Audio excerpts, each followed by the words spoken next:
Brisbane দিবারাত্রি টেস্টে আজ দ্বিতীয় দিনে প্রথম সেশনে 2.2 ওভার টিকেছে ইংল্যান্ডের প্রথম ইনিংস। 74 ওভারে 9 উইকেট হারিয়ে তাদের সংগ্রহ ছিল 325 রান। এরপরে তারা শুরু করে দ্বিতীয় দিনে খেলার তৃতীয় ওভারেই 76.2 ওভার বলে অস্ট্রেলিয়ার পেসার ব্রেন্ডন ডক্টর বলে আউট হন 11 নেমে 36 বলে 38 করা জোফরা আর্চার। এতে শেষ উইকেট জুটিতে জ রুট ও আর্চারের 70 রানের জুটি যেমন ভেঙেছে, তেমনি ইংল্যান্ডেরও অল আউট হয় 334 রানে। 138 রানে অপরাজিত থেকে যান জ রুট।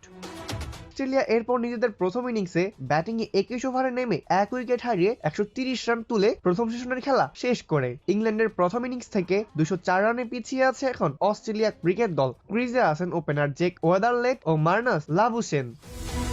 ওয়ানডে ম্যাচে ব্যাট করা অস্ট্রেলিয়ান ওপেনার ট্রাভিস হেড 43 বলে 33 রান করে ইংল্যান্ডের পেসার ব্রাইডন ক্র্যাসের বলে মিডনে ক্যাচ দিয়ে ফেরেন। দ্বিতীয় উইকেটে অবিচ্ছিন্ন 53 রানের জুটি গড়ে প্রথম সেশন পার করেন ওয়েদারল্যান্ড এবং লাবুশেনে। হেড 3 রানে থাকতে স্লিপে তার ক্যাচ নিতে পারেননি ইংল্যান্ডের ক্রিকেটার জেমি স্মিথ। পার্থে প্রথম টেস্টে অভিষিক্ত ওপেনার ওয়েদারল্যান্ড ব্রিসবেনে এই সংস্করণে নিজের প্রথম 50 পেলেন। আক্রমণাত্মক মেজাজে 9-4 ও 1 ছক্কায় মাত্র 45 বলে ছুঁয়ে ফেলেন তার প্রথম 50।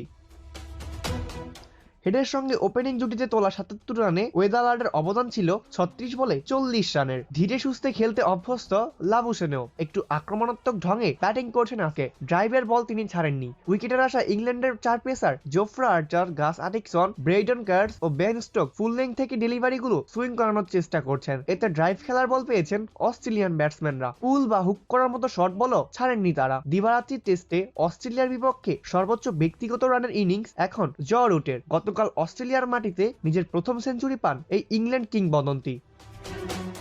আর্চারের সঙ্গে দশম উইকেটে তার 70 রানের জুটি জায়গা করে নিয়েছে অ্যাশেজের ইতিহাসে। অ্যাশেজ অস্ট্রেলিয়ার মাটিতে 1951 সালের পর দশম উইকেটে এটা ইংল্যান্ডের সর্বোচ্চ রানের জুটি।